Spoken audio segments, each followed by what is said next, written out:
Hi, and welcome to this quick start guide for the HUBERG LASER One portable methane leak detector.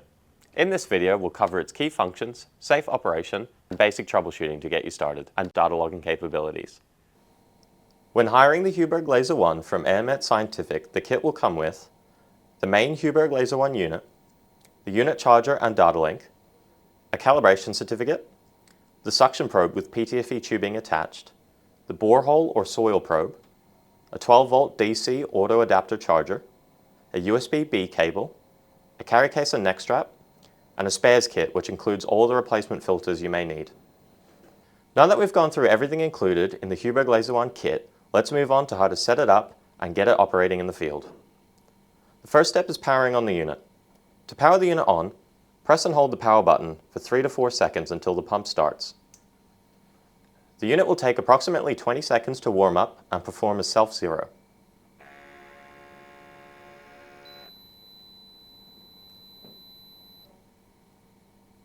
Once the unit has performed a warm-up and self-zero, select the mode that best suits your testing parameters, absolute or relative. To do so, press the jog wheel and scroll through the settings until you reach the mode Absolute, ABS, for total methane, and Relative, REL, for leak investigation and plume mapping. Press to confirm. Confirm the GPS signal is active by checking the GPS status icon. You can now survey the area with the chosen probe. To save leaks, press on the jog wheel until you find Save Leak. Press to confirm.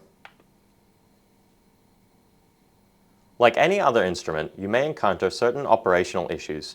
In this section, we'll cover some of the common situations and show you how to quickly address them. Flow faults. If there is a flow or pump fault, this may be caused by kinked tubing or a blocked or wet filter.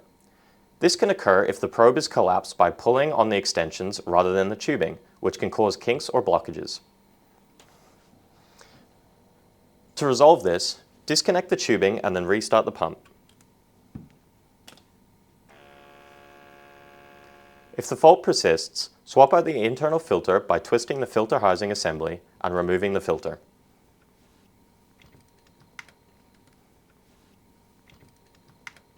If the fault persists when the tubing is reconnected, this indicates there may be a blockage in the tubing. This can be solved by replacing the tubing. Higher than expected readings.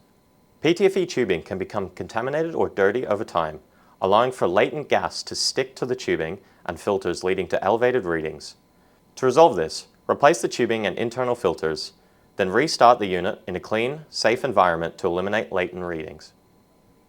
There are two common methods to extract your data logs from the HUBERG LASER One onto a PC, via the direct USB cable or through Bluetooth.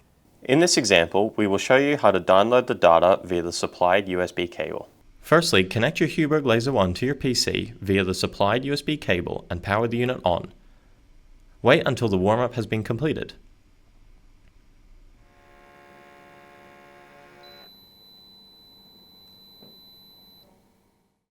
Next, open the HUBERG software and connect to your device. Once you've connected your device to the software, enter the session data such as name, location, and user after clicking download. The session can now be opened and viewed in the software or exported to a CSV file.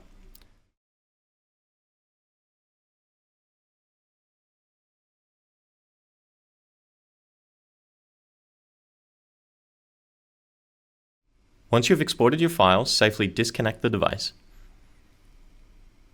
Thank you for watching our how-to video for data logging on the HUBERG LASER One. We hope you found it helpful.